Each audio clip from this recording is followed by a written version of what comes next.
Tập trung về sân khấu.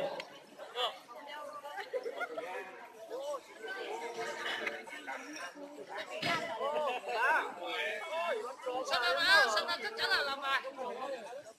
Chỉ 2 phút rồi mà.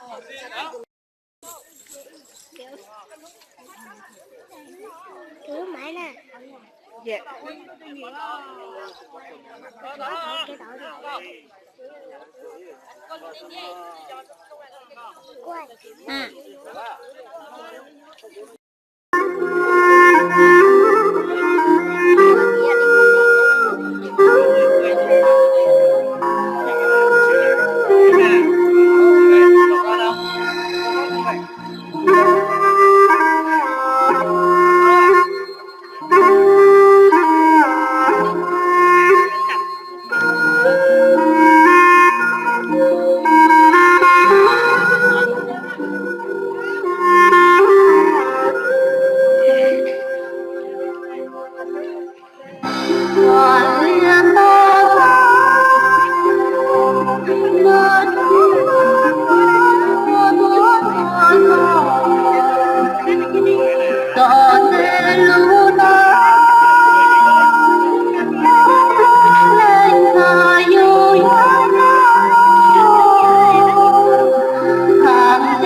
Ini sekali.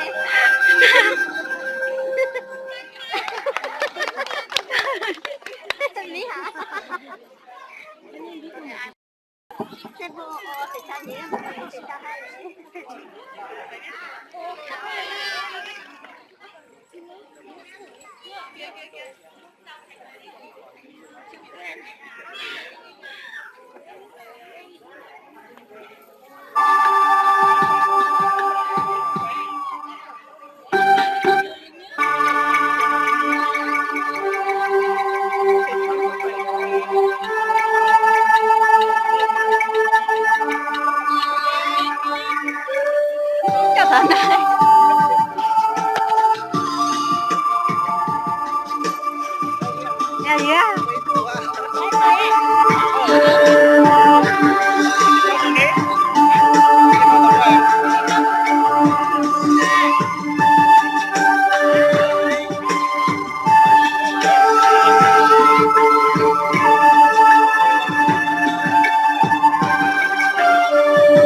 Vâng, xin quý vị hãy cho một tràng pháo tay thật nồng nhiệt để chào đón toàn thể 30 thí sinh tham gia phần thi trình diễn trang phục ngày hôm nay.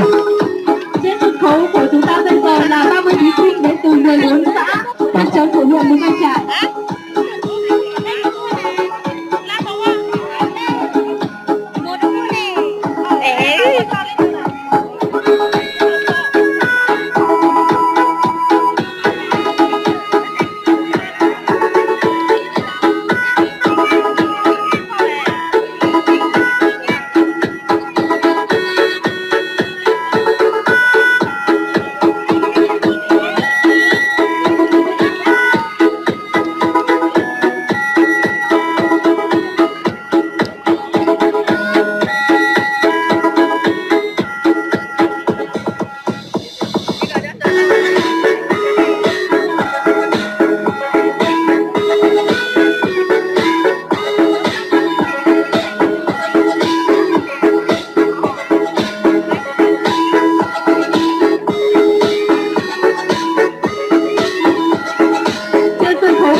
Đến từ 14 xã, thị trấn của huyện Mù Cang Chải.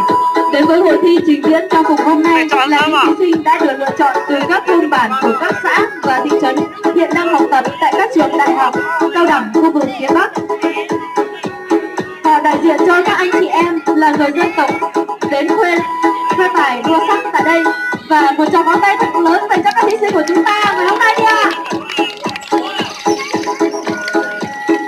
Vâng, xin trân trọng cảm ơn.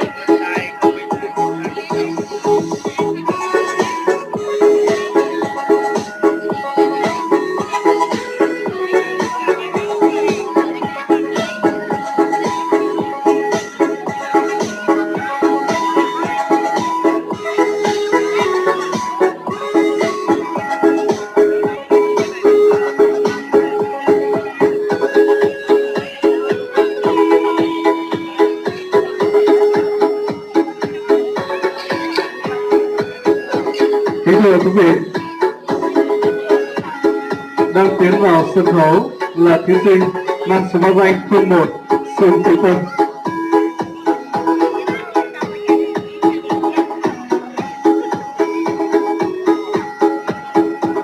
Thí sinh Sương Thị Tâm đến từ xã Hồ Bốn và hiện bạn đang là sinh viên năm cuối của trường Đại học Nông lâm Thái Nguyên. Với chiều cao 1m55, năm nay bạn vừa tròn 23 tuổi và bạn đang mang đến hội thi của chúng ta ngày hôm nay một bộ trang phục của các cô gái người Mông Du.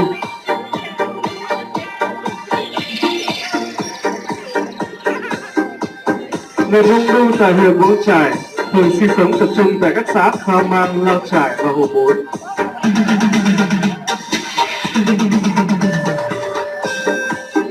Tiếp theo là phần thi của thí sinh mang số báo danh 02 Hàng A Sàng đến từ xã Dế Su Bình. Hiện nay, bạn Hàng A Sàng của chúng ta đang là sinh viên năm thứ 4 của trường Đại học Bắc Giang. Đến với hội thi ngày hôm nay, bạn đã mang đến cho chúng ta một bộ trang phục nam rất lịch lãm. Bạn vừa tròn 21 tuổi, ước mơ của bạn sau khi tốt nghiệp sẽ được trở về với phục vụ cho quê hương.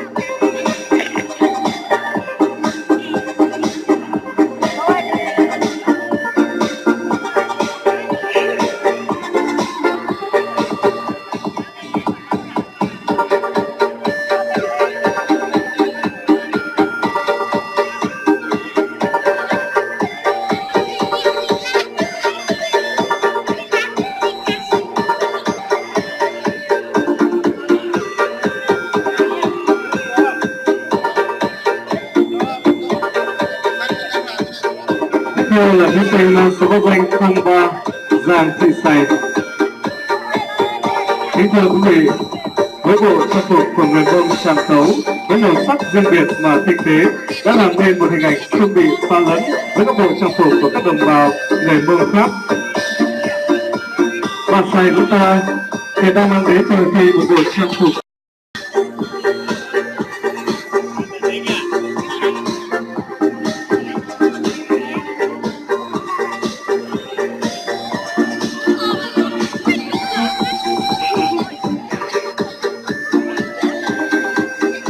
đơn tiến.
No